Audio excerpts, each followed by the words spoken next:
menyampaikan secara bijaksana. Jangan sampai menimbulkan ketidaksukaan orang lain kepada yang menyampaikan ilmu gitu. Jadi kurang sasarangan diajar bijaksana. Saya belajar bijaksana, yang para imam oke belajar bijaksana. Bismillahirrahmanirrahim. Ayeuna urang nyambung kana pangaosan. Kunaon urang kudu ngaos Sabab urang ngalaksanakeun kewajiban sebagai umat Rasulullah Shallallahu Alaihi Wasallam. Hadisna seueur dina perkawis parentah milarian ilmu. Yang tawisna nusuk urang kadangukeun yang sering kita dengarkan utlubul ilma minal mahdi ilal lahdi. Jadi mencari ilmu itu tidak berlaku hanya bagi orang anak kecil, anak TK, anak SD, anak SMP, anak SMA atau mahasiswa-mahasiswi, tidak berlaku. Tapi berlaku bagi setiap orang, baik yang muda maupun yang tua, baik yang hidupnya di kampung maupun yang hidupnya di kota. Sebab kalimatnya utlubul ilma minal mahdi ilal lahdi. Di sana tidak disebutkan mencari ilmu itu berlaku bagi anak kecil, enggak. Saya pribadi walaupun sudah keluar dari pondok pesantren, walaupun sudah lulus sarjana, walaupun sudah keluar sekolah secara formal maupun informal, tentu saja saya tetap mencari ilmu kesana kemari ya. Belajar ngalogar kitab deui ka para kiai, ngiringan pangaosan di majlis-majlis anu sanes, termasuk salah satunya majlis Kersana Al-Mukarram Ustaz Epul Saifullah SPDI. Jadi saya kesana kemarin dalam rangka mencari ilmu. Sehingga dengan kewajiban mencari ilmu, Imam Syafi'i radhiyallahu an mengatakan ulama jadani ilman. Ketika saya duduk di majlis ulama jadani ilman, maka akan bertambah pengetahuanku, ilmu. Ketika bertambahnya ilmu, jadani pahman, maka akan bertambah kepahaman kepadaku. Bijahli, ternyata saya ini masih bodoh, kata siapa? Imam Syafi'i. Jadi semakin bertambah ilmu, semakin bertambah kepahaman. Ternyata orang tersebut bisa mengintrospeksi. Ini ternyata bodoh kene. Kenapa bisa mengatakan seperti itu Imam Syafi'i? Karena setiap bertambah ilmu, setiap bertambah kepahaman berarti ada ilmu yang belum diketahui, sehingga bertambah ilmu yang tadinya tidak tahu menjadi tahu. Itulah yang mengatakan ternyata saya itu masih bodoh ya, baru mendengar ilmu tersebut. Nah itu maksudnya. Jadi itulah pentingnya mengapa kita harus mencari ilmu. Itu penting. Pengawasan itu penting, pengajian itu penting. Bejema orang di lembur tara ka masjid, tara ngiluan ngaji di masjid, tara ka musola, tara ngiluan ngaji di musola, tara ka majlis taklim, tara ngiluan ngaji di majlis taklim. Ayeuna atuh urang sambil sakalima urangnya ngatur-ngatur waktu gitu. Waktu ulah diatur batur, waktu mau ngatur urang. Waktu nasarenya urang sare, waktu dahar urang dahar, waktu mandi urang mandi, waktu zikir urang zikir. Jadi waktu ulah diatur batur, waktu kudu urang anu ngatur sorangan, memanage. Makanya saya kemana-mana bawa jam, bukan berarti saya karena gagayaan, tapi mengatur waktu. Kira-kira saya ceramah berapa menit nih? Kan ada orang yang masing-masing kan gitu, masing-masing. Ada orang yang suka lama mendengarkan kajian ilmiah, ada orang yang secara rangkel wujud karena yang buru-buru angges, masing-masing ya teman kan. Jadi tidak bisa dipungkiri masalah tersebut. Saya pribadi kalau sholat berjamaah sholat Jumat, kalau menjadi makmum mendengarkan khutbah Jumat lila banget ya tapi saya ngabali dong wae. Lila teuing, geus hayang dahar, hayang ngopi segala rupa. Tah teu meureun eta teh teu beda jauh, eta teh meureunnya teu beda jauh. Saya yang mendengarkan dan saya yang sekarang berbicara pun mungkin tidak beda jauh dengan yang sedang mendengarkan. Nah, sekarang kita masuk kepada pembahasan Thoriqoh insya Allah. Karena memang tahun 1986 Pak Sahabah itu sudah punya cita-cita. Abah teh hoyo pisan boga lembaga kajian tasawuf nu can aya di mana-mana. Sareng Pak Sahabah. Kalimatnya dua, satu kajian, dua lembaga. Berarti kudu aya pengawasan gitu, kajian. Aya anu dikaji. Gitu. Kemudian yang kedua lembaga. Nah, ayeuna cita-cita pengersahabat sudah tercapai. Apa? Ada lembaga dakwah. Jadi pengersahabat tahun 1986 sudah punya cita-cita. Abah teh hoyong pisan boga lembaga kajian tasawuf nucan aya di mana-mana. Lain nucan aya di Suralaya nya, nucan aya di mana-mana. Eta kalimatna anu ku pribados ditangkep di para mubalik sesepuh. Pribados disampaikan ke para iwan sadayana. Pada tahun 1968 ada salah satu muridnya Pangsa Abah, kemudian beliau berizin pamit pulang ke rumahnya, kemudian beliau berkata kepada Pangsa Abah, "Abah, mohon pamit, izin pulang. Mohon doa restunya dari Pangsa Abah. Saya mau pulang Pangsa Abah," kata si Iwan tersebut. Lalu dijawab oleh Pangsa Abah, balik mah ka dieu. Balik mah ka Suryalaya. Lain balik mah ka Bogor lain. Lain balik mah ka Bekasi lain. Lain balik mah ka Jakarta lain. Balik mah ka dieu. Itu saur Pangsa Abah. Pulang mah ke Suryalaya. Mungkin sekilas kalau kita memaknai kalimat itu agak sedikit bingung kan ya. Lah rumah saya di Gebang, di Bekasi, kok pulang ke Suryalaya? Kan harusnya saya pulang ke Bekasi, ke Kampung Gebang. Kok kalimatnya pulang ke Suryalaya? Nah itu kan menjadi bingung bagi orang yang memang yang belum paham gitu, maksudnya gitu. Oh saya orang Tegal Panjang, kok balik ke Suryalaya kan? Makanya Pangsa Abah mengatakan balik mah ka dieu gitu. Lain balik ke Bogor lain gitu. Nah, ini bagaimana Ustadz kita memanai kalimat tersebut? Oh, ternyata saya pribadi kalau tidak ke Suryalaya maka sampai kapanpun, bisa jadi umur 50 tahun sampai 60 tahun sampai 70 tahun kalau panjang umur, saya tidak akan bisa menemukan bagaimana cara pulang kepada Allah Subhanahu wa taala. Gitu kan? Bagaimana supaya saya bisa pulang kepada Allah? Kita mah banyak, kita mah di rumah banyak. Tapi untuk bisa pulang kepada Allah itu gimana caranya kan gitu kan? Sholat mah sholat, hampir tetap sholat di baheula gitu. Yang ngaji Yasin di baheula ngaji Yasin, itu ngaji waqiah gitu kan? Segala rupa amalia, tapi tidak tahu bagaimana cara supaya menyambungkan sholatnya kembali kepada Allah. Paham tuh kira-kira Pak? Insya Allah ya. Jadi bagaimana supaya sholat kita kembali kepada Allah? Maka dengan cara ditalkin. Itulah kalimat yang menyatakan kata Pangsa Abah, oh balik mah ka dieu ka Suryalaya gitu kan. Berarti para iwan yang kemarin ke Suryalaya kemudian ditalkin dan menemukan dan sekarang sudah punya mursyid, nah itu kita sudah punya arah pulang kembali, pulang kampung. Jadi lamun urang ayeuna ka Suryalaya teh eta teh urang teh keur pulang kampung gitu kan. Keur pulang ka asal muasal, sabab kadina urang teh paeh. Paehna barakali, paehna 2 kali, hirupna 2. Kalau tidak belajar thariqah, maka kita tidak akan pernah tahu sampai kapanpun. Sok aya bahasa dinya. Hirup masa kali, paeh sakali. Padahal mati 2 kali, hidup 2 kali. Dan sudah diabadikan dalam Al-Quran surat Al-Baqarah ayat 28 oleh Allah Subhanahu wa taala. Kaifa takfuruna billahi amwatan fal ahya'u summa yumitukum summa yuhyikum summa ilaihi turja'un. Jadi tadina urang Allah diayakeun ku Gusti Allah ngagubrag yuhyikum alam dunya hirup tah summa yumitukum paeh deui. Naon anu paehna jeleumana mah teu paeh, jeleumana mah dahar, lelempangan, ngobrol sarupa. Naon anu paeh? Ieu anu paeh.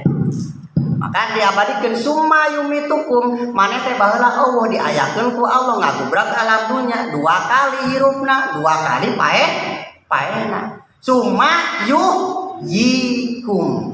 Kemudian kamu dihidupkan kembali. Kapan itu dihidupkannya kembali? Ketika detik-detik kita ditalkin.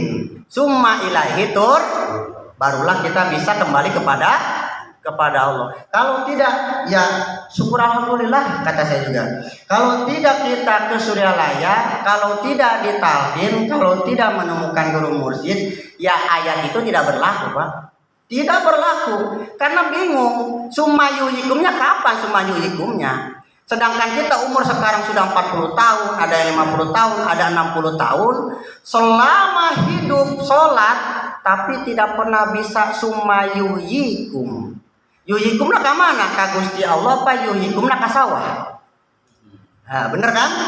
Allahu akbar kabira walhamdulillah. Sawah aing can digarap. Allahu akbar kabira walhamdulillah katsira. Budak yang jajan. Berarti yuhikumna ka Allah apa ka jajan? Ka jajan. Yuhikumna ka Allah apa ka sawah? Ka sawah. Yuhikumna ka dagangan apa ka Allah? Ka dagangan. Begitu ditalkin, alhamdulillah. Walaupun putus nyambung, yang penting sudah ada. Maka diabadikanlah di dalam surat Ad-Duha dari kalimat balik maka dieu sahabat. Diabadikan dalam surat Ad-Duha. Mana di dalam surat Ad-Duha? Non anu yatim teh. Pa'amal yatima fala takhar. Janganlah kamu menghardik kepada orang yatim. Siapa yang dimaksud yatim di sana? Kata Tuan Syekh Abdul Qadir Jailani, yang dimaksud yatim di sana adalah la irsadin wala mursidin. Orang yang tidak punya irsad. Lamun urang mah nyahona yatim teh anu teu boga bapak. Sedangkan ditafsirkan oleh waliullah yang agung, Sultan Aulia, Tuan Syekh Abdul Qadir Jailani, yang dimaksud yatim di sana adalah la irsadin wala mursidin. Orang yang tidak punya irsad, orang yang tidak punya wala mursidin, dan orang yang tidak punya siapa yang bisa memberikan bimbingan atau petunjuk. Maka diabadikan lagi, may yahdillahu fawal muhtad wa may yudlil falan tajid lahu waliya mursyid. Siapa yang diberi petunjuk maka dia pasti akan mendapatkan petunjuk. Tapi wa may yudlil falan tajid lahu, siapa yang tidak diberi petunjuk wala mursida, maka dia tidak akan menemukan mursyid sampai kapanpun. Bagi orang yang tidak mendapatkan berarti kira-kira ini mah kita sudah mendapatkan petunjuk apa belum? Kita sekarang yatim apa sudah punya bapak? Sudah punya bapak? Alhamdulillah.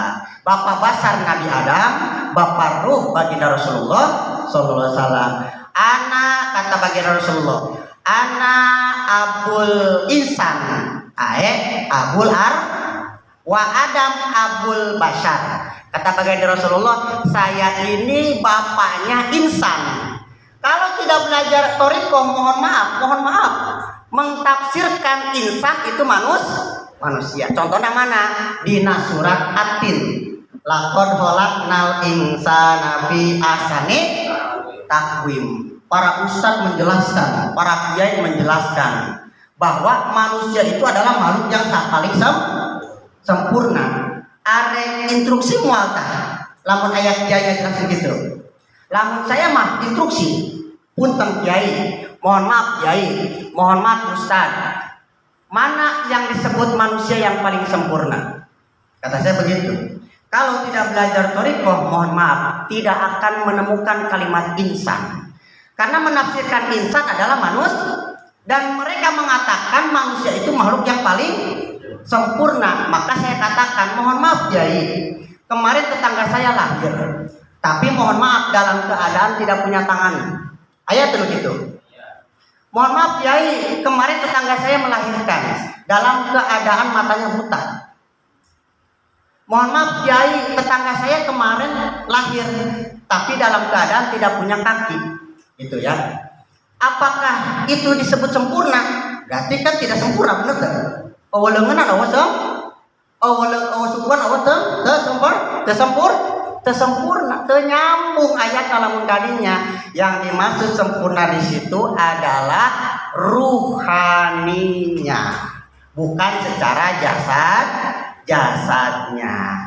Makanya dikatakan tadi yang disebut orang yatim adalah orang yang tidak punya bapak ruh, yang tidak punya yang bisa memegang ruh, yang tidak bisa mengikat menggait ruh. Kalau yang bisa menggait badan mah loba Pak. Ustaz di balatak di urang bener teh.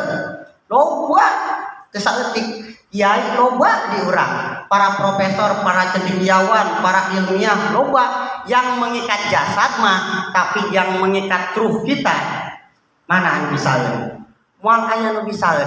Maka kata Tuan Syekh Abdul Jailani, yang dimaksud yatim adalah orang yang tidak memiliki mursyid. Maka harus disyukuri kita sudah punya mursyid. Alhamdulillah. Perlu disyukuri itu. Bukan disombongi, Pak, bukan. Oh, ayo sombong ya, bukan, tapi untuk disyukuri. Ya, tapi juga kita jangan lupa kepada guru-guru sebelumnya. Pangersa Wajijen pernah ceramah di Masjid Nurul Asror di Suryalaya. Kata Pangersa Wajijen, bapak-bapak ibu-ibu, ulang kana geus boga mursyid, marane poho ka guru sebelumnya.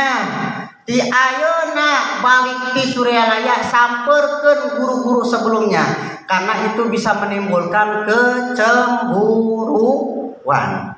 Urang teh geus boga guru sabelumna, ayeuna urang boga guru mursyid pangersa Abah. Terus guru anu samemena teh urang ditinggalkeun nepi ka pleng tar pernah ulin deui, tar pernah silaturahim deui, karena urang geus boga guru mursyid. Tah eta teh bisa menimbulkan kecemburuan. Akhirnya ada kekesalan di dalam diri si guru tersebut. Belagu sih ayeuna mah gitu. Bahasa urangna gitu kan. Maka tidak boleh kita melupakan jasa. Kita kan bisa alif patah tadina ti saha meureun? Ti guru-guru sebelumnya. Bisa sholat, bisa itu, bisa ngaji, bisa gimana tadina ti guru sebelumnya. Tidak boleh melupakan jasa-jasa orang-orang yang pernah berjasa kepada kita. Para ikhwan rahimakumullah. 10 abad yang lalu Tuan Syekh Abdul Qadir Jailani mengatakan idakana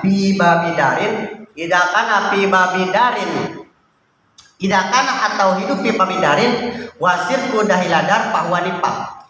Idakana di mana ada atau hidup tauhid fi babidarin, tauhidnya disimpan di pintu rumahnya. Wasir kudahiladar, kemudian kesirikannya itu disimpan di dalam rumahnya pahwanipah. Maka itulah yang dimaksud dengan orang munafik. Mungkin kita akan merasa bingung, tauhidna disimpen di napanto, sirikna disimpen di jero imah, eta teh disebut munafik. Maka ku urang bakal direnungkeun eta kumaha maksudna kalimat nanya Tuan Syekh. Bingung kan? Oh, ternyata sudah dijabarkan oleh pangersa Abah bahwa syirik itu terbagi 2 bagian. Ada syirik jali, ada syirik khafi. Syirik jali mah sudah jelas. Kita menyembah patung, menyembah pohon, menyembah kuburan, menyembah matahari, itu syirik yang sudah jelas ya. Menyembah keris misalkan gitu kan. Tapi ada syirik khafi, syirik yang sangat lembut, syirik yang barangkali kita pun tidak menyadarinya gitu kan. Apa itu syirik khafi ya? Semacam ketika sholat kita ingat sawah, itu syirik khafi namanya. Ketika kita lagi ibadah ingatnya pekerjaan, itu namanya syirik khafi. Ketika kita lagi puasa ibadah haji, itu namanya syirik khafi. Makanya manasik haji diajarkan di Ajainiyah itu ketika orang-orang tawaf menggunakan kalimat labaik Allahumma labaik, labaik la syarika laka labaik, dan seterusnya. Orang-orang mengucapkan kalimat itu, orang TKN mulutna dikunci, teu kudu ngucapkeun labaik Allahumma, karena geus boga labaik Allahumma labaik, rajana labaik Allahumma labaik. Mana? Iya. Begitu ngurilingan Mekah, ngurilingan Ka'bah 7 kali, iya we geus tiru. Sungurna mah cicing, iya we. Jadi orang-orang mengucapkan labaik Allahumma labaik, kajen batur mah da teu bogaeun ieu, urang mah geus boga ieu. Itu rahasia, Pak. Rahasia dzikir hobi. Makanya sungguh sangat luar biasa ilmu-ilmu yang kita ambil dari Suryalaya, ilmu yang tidak kita ketahui sekarang kita sudah tahu. Oh ternyata ada ilmu yang sangat rahasia yang belum kita ketahui. Makanya kalau ada yang mengatakan, Ustaz, ketika saya dzikir jahar, apakah saya mesti dzikir hobi? Jawabannya kumaha tak gitu, orang gitu. Ketika saya dzikir jahar, la ilaha illallah, apakah mesti harus ada dzikir hobi? Kalau menggunakan kalimat apakah, berarti kalimat keraguan, karena masih ada pertanyaan. Sedangkan ketika sudah ditalkin, itu kalimat isbat, kalimat penetapan, mana sudah diabadikan dalam Al-Quran surat Ibrahim ayat 27. Kalau tidak salah ayatnya, astagfirullah, pohon. Yusabitullahu alladhina amanu bil qauli sabiti fil hayati dunya wa fil akhirah. Jadi Allah telah tetapkan dengan suatu ucapan bil qauli sabiti fil hayati dunya, selama dia hidup di dunia, wa fil akhirah, dan sampai kemudian hari kiamat, sampai kemudian di akhirat. Berarti ketika sudah ditalkin, tidak ada lagi pertanyaan apakah ininya ada. Maka jawabannya pasti ada, karena sudah ditetapkan. Kata siapa? Kata Allah di dalam surat Ibrahim ayat 27. Yusabbitullahu alladhina amanu. Allah telah tetapkan kepada orang-orang yang beriman bil qauli sabiti, dengan ucapan yang tetap, fil hayati dunya, selama dia hidup di dunya, wa fil akhirati, dan sampai kemudian hari akhirat, di poe kiamat, di padang mahsyar, di alam barzah, dan lain sebagainya. Maka jawabannya, ketika zikir hobi, ininya sudah ada. Yang harus ditingkatkan adalah ingat apa tidaknya, bukan mesti ada, tapi sudah ada, pasti ada. Itu rahasianya. Jadi tidak boleh lagi ada pertanyaan, Ustadz, apakah ketika zikir dahar ada di dalam? Sudah ada, sudah ditetapkan. Siapa yang menetapkan kalimat itu? Siapa yang menetapkan asma itu? Siapa yang menetapkan zikir hobi itu? Bukan manusia. Yang menetapkan bukan wakil talqin, yang menetapkan bukan malaikat Jibril kepada baginda Rasulullah, yang menetapkan bukan baginda Rasulullah kepada para sahabat, yang menetapkan bukan Sayyidina Ali, bukan Abu Bakar kepada para tabi'in dan sebagainya, yang menetapkan, yang mentanamkan asma itu adalah siapa? Innama yubayyunaka innal ladzina yubayyunaka innama yubayyuna. Yang menetapkan, yang mentanamkan adalah Allah. Melalui siapa? Melalui para wakil-wakil Allah. Begitu. Jadi yang mentanamkan kalimat itu adalah Allah. Makanya kemarin kan sudah saya sampaikan, ada Iwan dari Jakarta sudah ditalkin, karena dia tidak niat ditalkin, datang lagi ke pengersa Abah, talkin saya pengen diambil lagi, gitu kan? Tapi kata pengersa Abah mah tuh bisa nyandakan mah nah, gitu. Kenapa? Karena yang menetapkan itu adalah Allah. Hak prerogatif Allah. Pengersa Abah sebagai wakil yang menetapkan kalimat itu. Maksudnya gitu. Alhamdulillah kita sudah ditalkin, berarti kita sudah punya alat berat. Punya alat berat. Bagi yang rumahnya jauh ke sini, kira-kira pakai alat berat gak bisa sampai ke sini? Pakai nggak? Pakai alat berat ya? Bingung jawab nanya. Ada dalil? Pakai tak? Pakai. Mana alat beratnya? Motor, pintar berarti. Punten 10 lah. Orang yang longsor, supaya mudah mengevakuasi jenazah atau orang yang tertimbun longsor, kira-kira agar cepat bisa ditemukan jenazah, pakai alat berat gak? Pakai alat berat, benar kan? Kita masuk hotel, pengen naik ke lantai 124. Kira-kira supaya cepat ke lantai 124 pakai alat berat nggak? Apa alat beratnya? Lift. Kalau nggak pakai alat berat capek, gampang naik tangga, angklung, menang 24 jam mamuran. Tapi lamun pakai alat berat, kali pencet, tret, lantai 124, paling 5 menit 10 menit, cepat. Maka tidak jauh berbeda sholatnya, zakatnya, puasa Ramadannya maupun puasa sunnahnya, hajinya dan sebagainya tata nawawi ibadah yang lainnya. Kalau tidak menggunakan alat berat sampainya lama. Urang pan tereh ka dieu ti gebang pribados, nepi ka dieu tereh deu paling ceret 5 menit 10 menit karena menggunakan alat berat. Lamun teu menggunakan alat berat, angklung we leumpang ti gebang. Lila. Salat tidak menggunakan alat berat sama lama. Makanya 1000 kali bibir saya nih ceramah tentang Isra Mi'raj. Kalau tidak tahu tentang alat berat, maka Isra Mi'raj hanya sebatas dongeng saja. Hanya sebatas cerita saja. Karena tidak tahu tentang makna Isra. Sedangkan kalimat Isra Mi'raj itu adalah bukan Isra Mi'raj, tapi Isra wal Misra, I'raj wal Mi'raj. Harus ada tangganya dan harus ada yang menaikinya.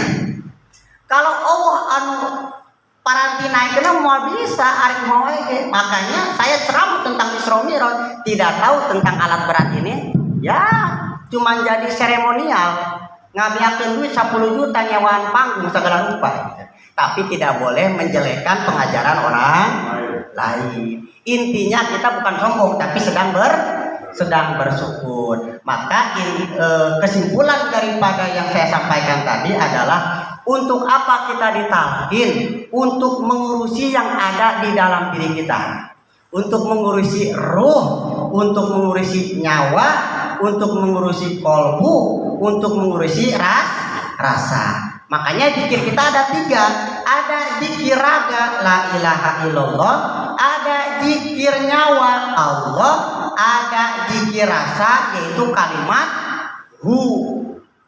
Kalau tidak ditanamkan itu kalimat la ilaha illallah, kalau tidak ditanamkan itu kalimat Allah, kalau tidak ditanamkan itu hu, maka sampai kapanpun kita tidak akan pernah tahu rahasia-rahasia yang ada di dalam diri kita. Tidak akan pernah tahu. Allah rasana sholat teh ngambang, sholat teh hampa, ibadah teh hampa.